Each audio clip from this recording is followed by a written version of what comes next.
빅데이터 분석 기사 실기 작업 이유형.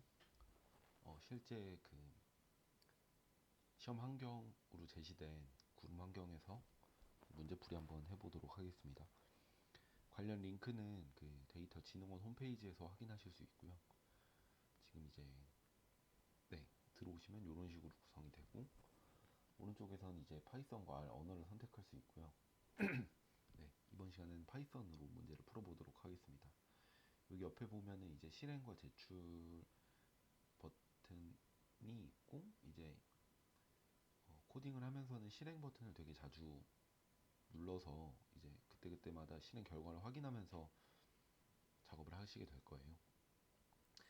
그리고 이제 위쪽에는 지금 로컬에 저장된 그 데이터들에 대한 경로가 나와 있고, 그리고 왼편에는 이제 스크롤바로 내릴 수 있는 문제가 이렇게 구성되어 있습니다. 문제 한번 읽어볼게요. 아래는 백화점 고객의 1년간 구매 데이터이다. 제공 데이터 목록이 나와 있고요. 그리고 데이터 형식 및 내용이 나와 있습니다. Y트레인 같은 경우에는 이제 고객의 성별 데이터, 여기 보면 Y트레인이 나와 있고, 커스트 아이디와 이제 젠더로 구성되어 있고, 젠더는 0, 1로 구성된 것 같아요. 그래서 우리는 지금 0, 1을 맞추는 분류 문제라고 이해를 하고 넘어가시면 될 것 같습니다. 네, Y트레인은 3,500명의 이제 영일 데이터. 네, 실제로 데이터 안 봐도 여기 이렇게 예시가 주어지네요. 네. X트레인 같은 경우에는 이제 Y트레인과 같은 행의 개수인 3,500명에 대한 데이터고, X테스트 같은 경우에는 이제 트레인보다는 조금 적은 2,482명에 대한 데이터입니다.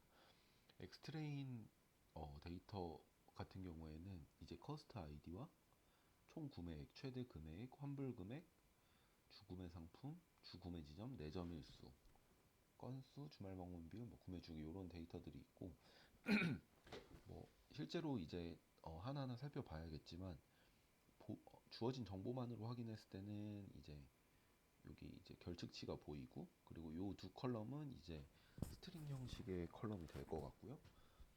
나머지는 인트와 플롯 데이터가 이제 적절히 섞여 있는, 그리고 이쪽은 단위도 굉장히 큰 것 같은 금액에 해당되는 세 개의 컬럼은 굉장히 단위도 큰 것을 볼 수 있습니다. 학습용 데이터를 이용해서 성별 예측 모형을 만들고, 이를 평가용 데이터에 적용하여 얻은 2,482명 고객의 성별 예측값 남자일 확률을 구하라고 하네요.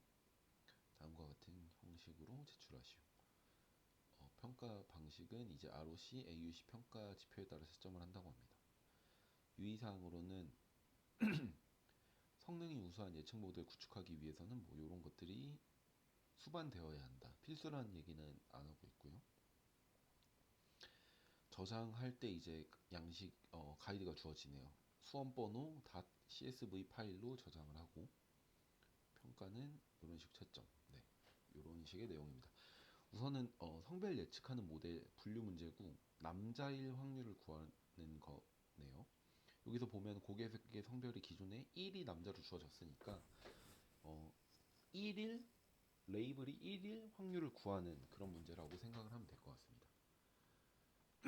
네. 우선 접근 방식은 좀 초보자들이 이제 최소한의 제출 점수만을 획득한다는 그 목표로 너무 복잡한 어떤 전처리나 피처 엔지니어링 과정을 거치지 않고 최대한 단순하게 해서 이제 제출을 최소한의 목표로 하시는 분들을 위한 약간 그런 식으로 이번 강의 진행을 해보도록 하겠습니다. 먼저 판다스 모듈을 통해서 이제 데이터를 쭉 임포트 해야겠죠. 지금 주어진 데이터가 3개니까 3개를 다 임포트를 할게요. 엑스트레인 리드 CSV 모듈을 이용을 해서 저기 이제 데이터 패스니까 그대로 가져와 주고요. 데이터 형식 비슷하니까 복붙을 해주시고 Y 트레인이 있을 거고 X 테스트가 있을 겁니다. Y 트레인이었고 이 친구는 X의 테스트가 될 거고요. 실행을 해보시면은 일단 어떤 식으로 보면 여기 이제 우측에 1분에 대한 그 시간 카운트가 되고 있어요. 실제로 이제 공지사항에서도 전체 코드 실행이 제출까지에 있어서 1분이라는 제약 시간이 있기 때문에 이거 실행을 하면서 로드가 어느 정도 걸리는지 좀 체크를 하면서 진행을 하시면 될 것 같아요. 일단 데이터들은 뭐 코드로도 확인할 필요가 있지만 눈으로 한번 슥 보고 갈게요. 쭉 보면은 이쪽 환불 금액 쪽에 이제 좀 결측치가 많아 보이고, 네, 트레인 테스트 전부 다 그렇고요. Y 트레인은 커스트와 젠더 정도다 보면 될 것 같습니다. 하나하나 볼게요. 먼저 X 트레인 데이터 구성을 한번 확인해 보겠습니다. 기본적으로 이제 이게 대화형 인터프리터가 아니기 때문에 주피터 노트북 같은 대화형 인터프리터가 아니기 때문에 처음부터 코드가 쭉 실행이 된단 말이죠. 그렇기 때문에 한 번 실행할 때 좀 최대한 많은 정보를 뽑아내면은 효율적일 것 같아요. 기본적으로 봐야 되는 게 이제 생각하는 게 이제 결측치와 데이터 구성 그리고 데이터 타입 뭐 그 숫자형 뉴메릭한 데이터 타입의 경우에는 이제 데스크라이브를 통해서 어떤 그 기초 통계량도 확인하면 좋을 것 같은데 지금은 이제 그 뉴메릭한 컬럼이 많기 때문에 한 번에 출력되진 않을 것 같습니다. 그리고 이제 스트링 형식 데이터의 문자형 데이터죠. 문자 혹은 범주형 데이터의 유니크한 값, 개수 등을 이제 보면 좋을 것 같습니다. 네, 쭉 작성한 대로 가볼게요. 결측치 같은 경우에는 isNullSum이라는 함수를 통해서 뽑아낼 수 있고요. 그리고 이제 데이터 구성 타입 같은 경우에는 info라는 함수를 통해서 확인할 수 있죠. 네, 엑스트레인 인포 같은 경우에는 이제 함수 내부에 프린트가 되기 때문에 따로 프린트를 안 붙여도 되는데 네, 형식 통일을 위해서 이렇게 해보겠습니다. 네, 일단 이거 먼저 실행을 해서 한번 확인을 해볼게요. 네, 어떡하 났네요.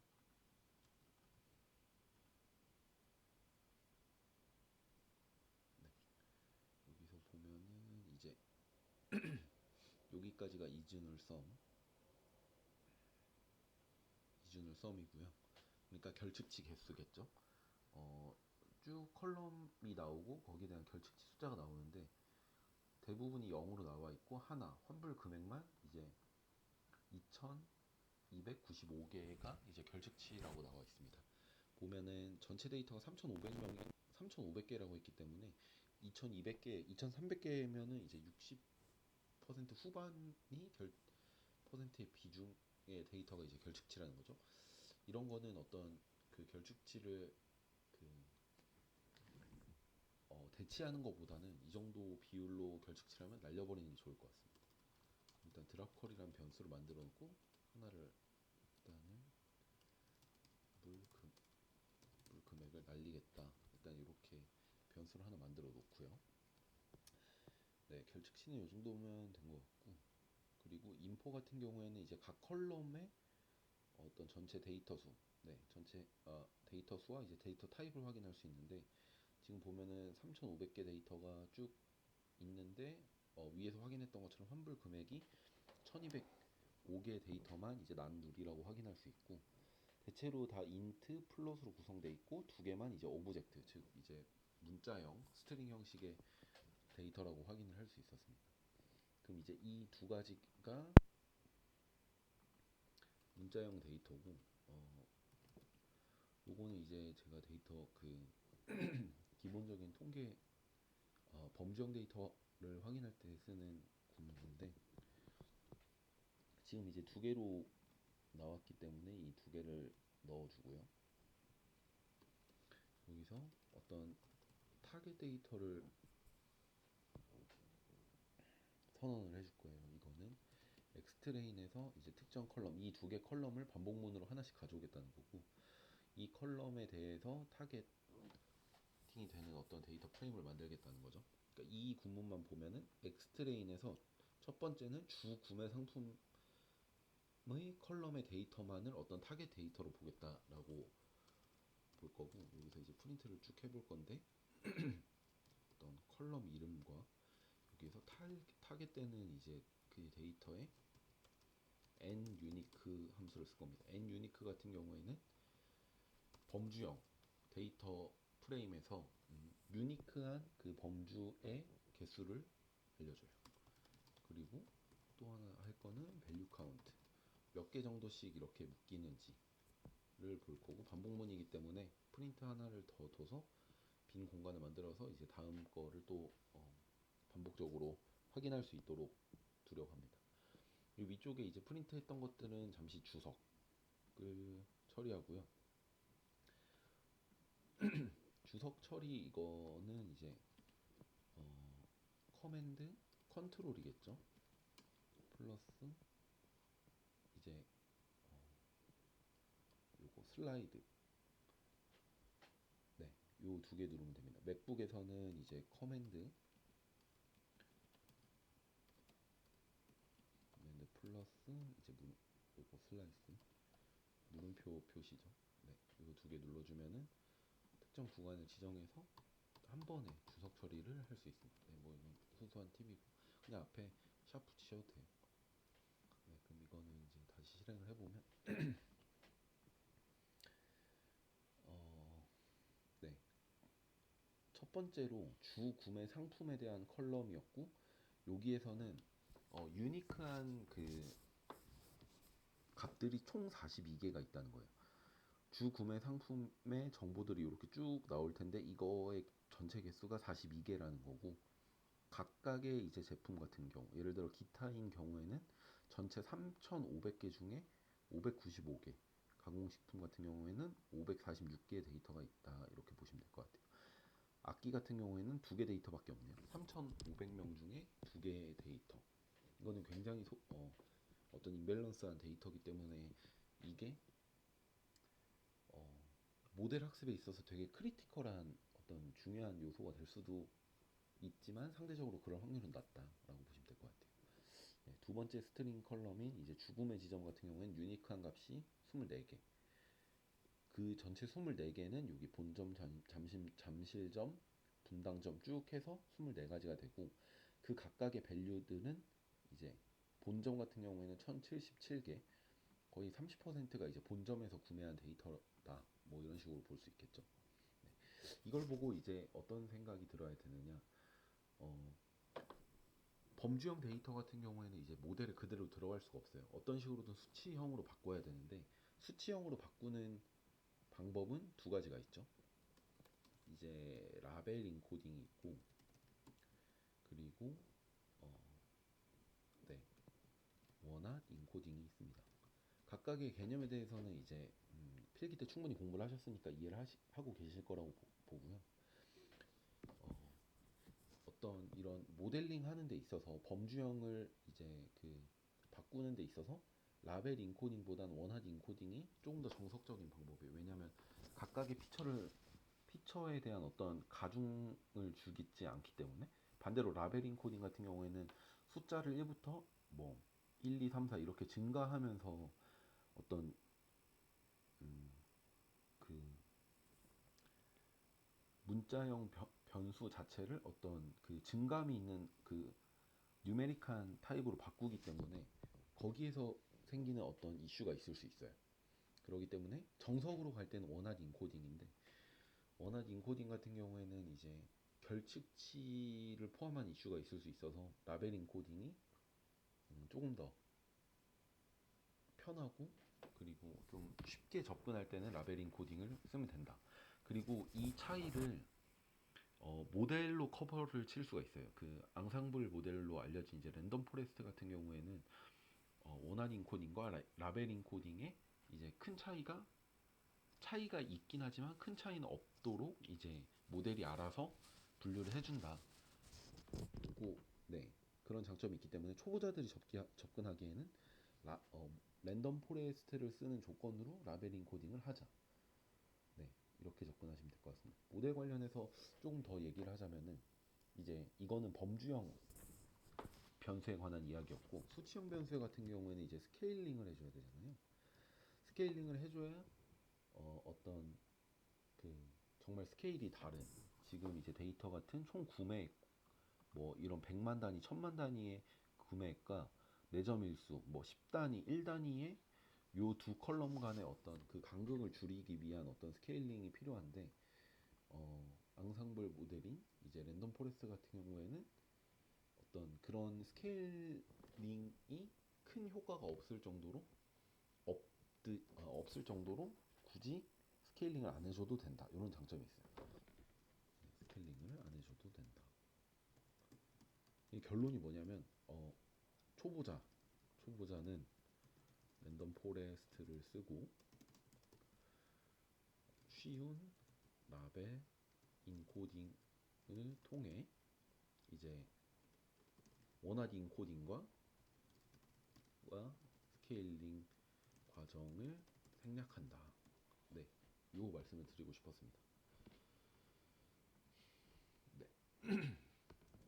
그래서 이제 다시 돌아가 보면은 약간 이제 중상급자 데이터 핸들링에 좀 익숙하신 분들 같은 경우에는 이제 원하드 인코딩을 진행을 하실 텐데, 여기에서 이제 뭐 예를 들어서 30개 이하의 이런 짜잘짜잘한 친구들을 어떤 하나의 새로운 그 변수로 만들어서 새로운 컬럼으로 만들어서 전체적인 컬럼 수를 줄이고, 지금 이제 42개를 뭐 한 10개 정도 내외로 줄이면 이건 이제 원하드 인코딩을 해도 생성되는 그 벡터, 그러니까 컬럼의 수가 많지 않기 때문에 어, 충분히 성능에 이제 개선을 줄 수 있다, 이렇게 볼 수 있을 것 같습니다.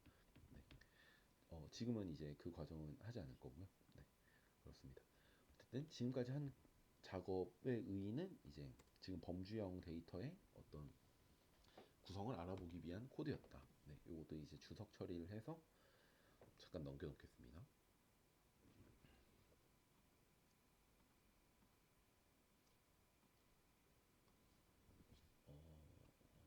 그리고 네, 지금 데이터를 보면은 여기 앞에 커스트 아이디 같은 경우에는 실질적으로 그 각 고객의 이제 고유 넘버기 때문에 점차적으로 쭉 증가하는 숫자로 이루어져 있겠죠. 그래서 이거는 모델에 들어갈 필요는 없기 때문에 이것도 드롭 콜럼에 추가를 해주겠습니다.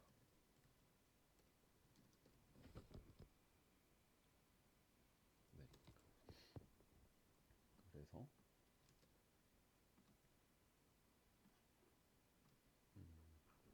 또 일단 지우 다시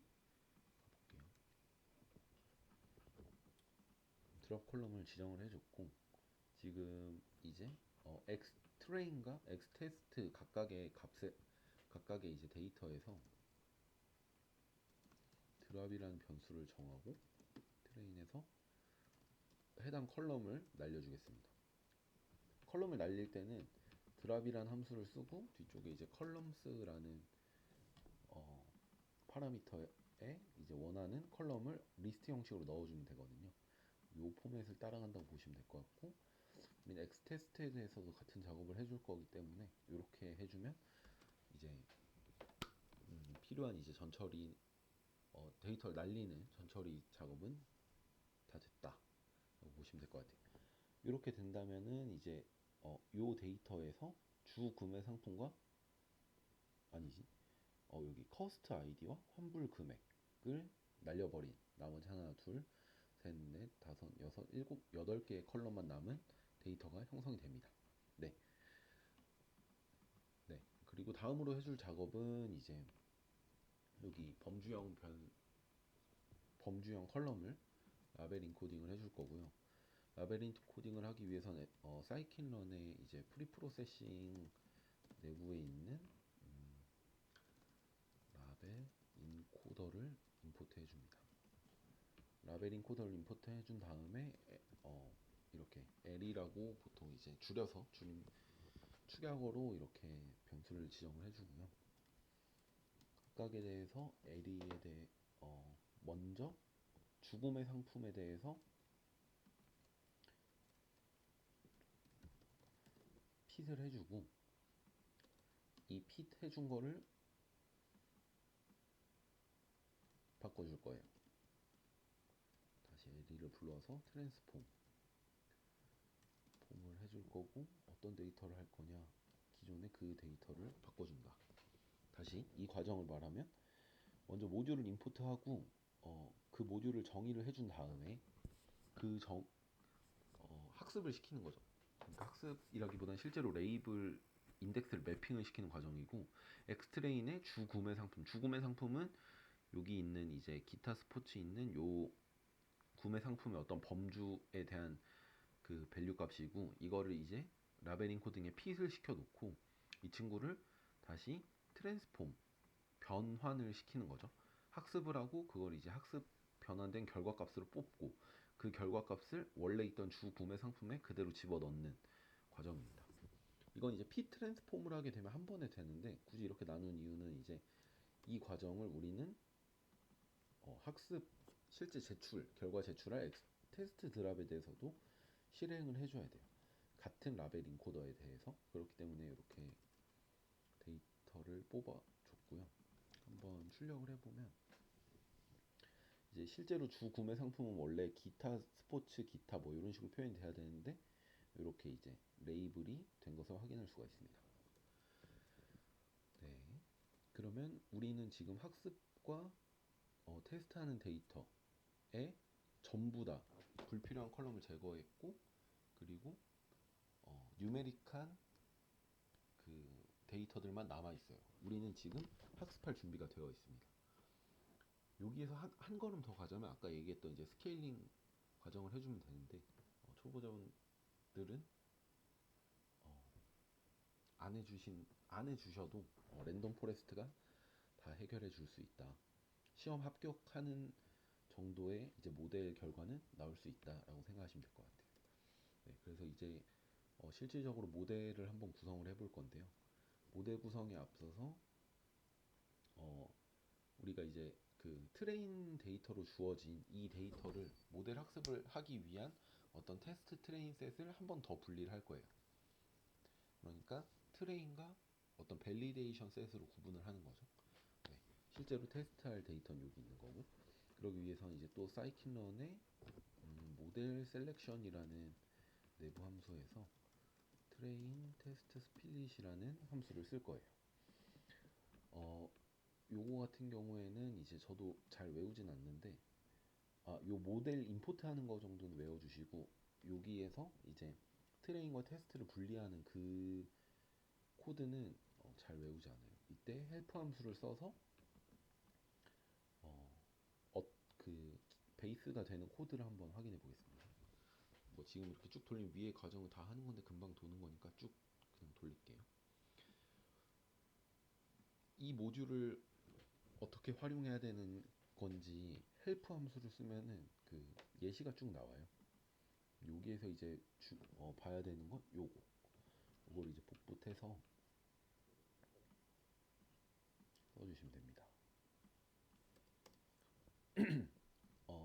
트레인 테스트 스플릿이라는 함수에 들어가는 파라미터는 x와 y 값이고, 테스트 사이즈를 결정해 줄 수 있고요. 우리는 지금 어떻게 보면 발리데이션 사이즈를 결정해 주는 거죠.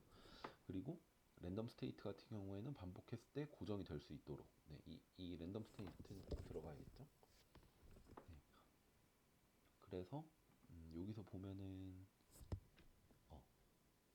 x로 들어갈 거는 우리가 이제 전 처리했던 x 트레인 드랍이 이 자리에 들어가면 될 것 같고요. 네. 그래서 다시 한번 정리하면, 트레인 테스트 스플릿 요 함수를 쓰면은 x 트레인, x 테스트, y 트레인, y 테스트 요 순서로 값이 나온다. 그리고 이제 분류 문제 같은 경우에는 층화 추출을 하기 위한 파라미터가 하나 더 있는데요. stratify라는 녀석이고, 지금 Y로 설정을 해주면 좋아요. 근데 우리가 지금 Y를 확인을 안 해봤었는데 이거 잠깐 다 주석하고 Y를 한번 볼게요. 아, 요거만 봐도 되겠다. 우리가 지금 Y 같은 경우 Y 트레인으로 돼 있는데 이 친구를 임포트 할 때는 커스트 아이디가 같이 딸려온단 말이에요. 근데 커스트 아이디는 우리가 지금 확인할 필요한 정보가 아니기 때문에 실제로 모델에 들어갈 정보는 젠더만 들어가야겠죠. 그래서 우리가 이제 Y 트레인을 불러오고 실제로 Y로 들어갈 녀석은 Y 트레인의 이 젠더 값이다 이렇게 정의를 해주고 여기는 Y 그대로 쓰면 될 것 같아요. 그리고 스트래티파이의 Y 이 녀석 같은 경우에는 지금 이제 우리가 이제 트레인 셋과 테스트 셋을 분리함에 있어서 이 Y 0, 1로만 이루어진 이 Y에서 0과 1의 비율을 일정하게 추출하자. 층화 추출의 개념인데 그거를 옵션으로 넣어주는 거예요. 이거를 넣어주지 않으면 임밸런스한 데이터의 경우에는 좀 편향된 바이어스가 높은 그런 모델 학습이 될 수 있어서 꼭 넣어주는 게 좋습니다. 이거는 이제 범주형 변수일 때만, 아 분류 문제일 때만 다시, 네, 회귀 문제일 때 이거를 쓰면은 이제 큰일 나요. 큰일 나기보다는 그 제대로 동작을 안 하죠. 네, 여기까지 한번 해보고 프린트만 한번 해볼까요? 여기서 엑스트레인의 쉐입과 엑스테스트의 쉐입까지 한번 출력을 해보겠습니다.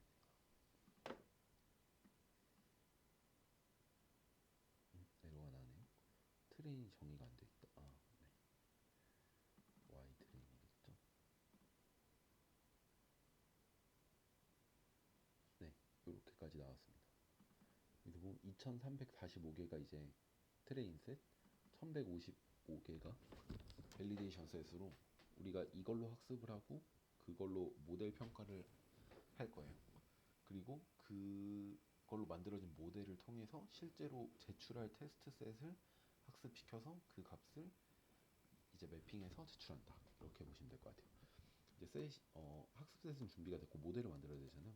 계속 말했던 랜덤 포레스트를 쓸 겁니다. 이거는 사이키넌의 영상부에 있고요. 랜덤 포레스트 클래시파이어가 되고요. 여기서 이제 단어마다 앞에 대문자로 되어 있다는 거. 이것도 한 5번만 써보면은 실제로 타이핑 해보면 다 외워지더라고요. 이건 이제 랜덤 포레스트기의 분류 문제를 해결할 때고 그 회귀 문제를 해결할 때는 랜덤 포레스트 리그레서를 써주시면 됩니다. 방식은 똑같아요. 저는 이제 rf라는 변수에 주로 넣고 모델을 임포트했으면 선언을 해주고 이제 학습을 시켜야겠죠. rf fit에 트레인과 y 트레인을 넣어서 학습을 시키고 그리고 이걸 통해서 예측값을 뽑을 거예요. 근데 우리가 이제 AUC 값으로 평가를 하기 때문에 예측값을 뽑을 때 프레딕트로 뽑는 게 아니라 프레딕트는 이제 결과 레이블로 나오는 거고 프레딕트 프로바를 통해서 뽑아야 돼요. 이제 엑스테스트 값을 하면 프레딕트 프로바가 나올 거고 여기까지 출력을 한번 해볼게요. 모델 학습의 기본 폼은 요 세 줄입니다. 네, 문제가 있네요.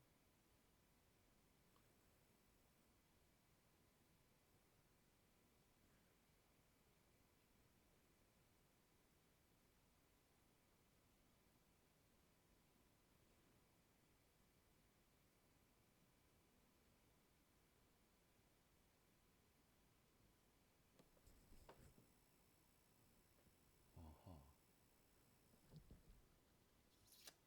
아, 네. 지금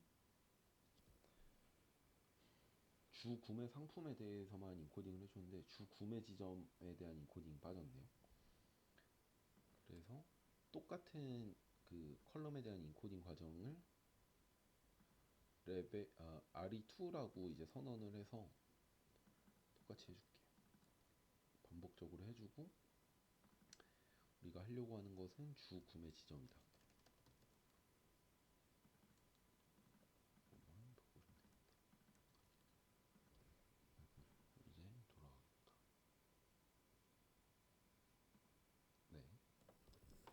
지금 모델 학습과 결과 도출까지 쭉 뽑혔고 지금 보면은 어떤 넘파이 어레이 형태로 나와 있고 여기에서 컬럼이 두 개, 이제 행이 쭉 이렇게 나와 있는 형태예요. 이게 어떤 형태냐면은 지금 두 개를 더하면 1이잖아요. 앞에 있는 게 이제 0으로 여성으로 예측할 확률인 거고 뒤에 있는 게 1, 남성으로 예측할 확률입니다. 그래서 우리가 결론적으로 필요한 거는 여기 뒤쪽 각 밸류에 이제 두 번째 있는 모든 값들이 필요한 거예요. 이 값들만 뽑으려면은 이건 이제 넘파이 문법인데 전체 행에 대해서 0, 1 이제 인덱스는 0부터 시작하니까 1에 대한 값을 가져오면은 전체 행에 대해서 첫 번째 있는 값만 가져오겠다 그런 의미라고 보시면 될 것 같고 이거를 출력을 해보면 네, 그러니까 그 방금 방금 출력됐던 그 데이터에서 두 번째 있는 값들만 쭉 뽑혀져 나오는 걸 볼 수 있습니다. 그리고 이제 지금 모델에 대한 평가를 하기 위해서 실제로 AUC 값이 얼마가 나오는지 확인하기 위해서 모델을 한번 불러와 볼게요. 모듈을. 네, 이건 사이킨런에서 이제 매트릭스라는 모듈에서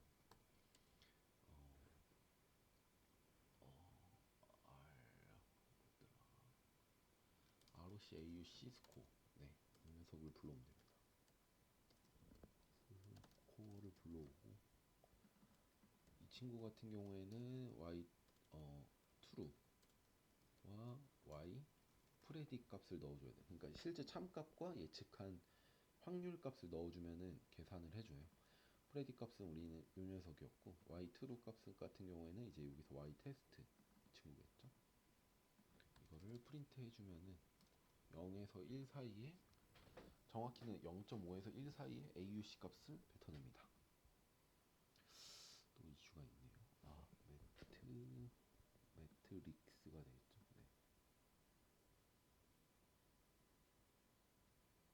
네, 0.06 정도의 AUC 값을 우리가 예측을 했고 이거를 이제 실제로 우리는 X테스트에 대해서 뽑아내고 싶으니까 RF 프레딕트 프로바 값을 넣어주고 위에서 말한 것처럼 또 예측값을 뽑아야 됩니다. 그 남성의 케이스만 뽑아야 되니까 이거는 이제 제출할 프레딕 값이니까 이렇게 따로 변수를 주고 네.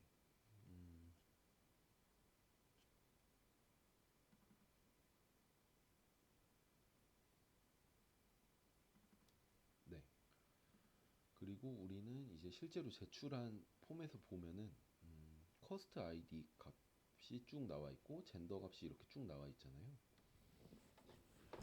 네. 그래서 이 포맷으로 만들기 위해서 커스트 아이디 값을 가져와야 돼요. 커스트 아이디 값은 X테스트에서 있는 이 커스트 아이디 값, 요 값을 가져오면 되겠죠. 그래서 서브의 커스트 아이디 같은 경우에는 우리가 맨 처음에 선언했던 X테스트의 커스트 아이디 값이다. 여기서 아래 바가 없는데 이거는 뭔가 오타인 것 같아요. 네, 그러니까 어쨌든 데이터 주어진 대로 가겠습니다. 그래서 지금 다시 정리를 해보면 제출할 커스트 아이디 값과 제출할 예측 값을 각각의 어떤 커스트 아이디와 프레디 값으로 변수를 정했고 우린 이거를 이제 합쳐야겠죠. submission이라는 어떤 변수는 pd concat 합치기 위해서 concat이라는 걸 쓸 거고 concat은 안에 리스트가 들어가야 돼요. sub cost id와 sub predict 값이 되고 이건 이제 옆으로 합쳐져야 되기 때문에 x1이 되면 되겠습니다.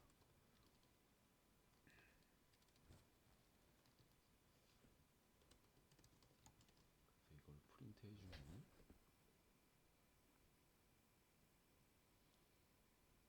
또 에러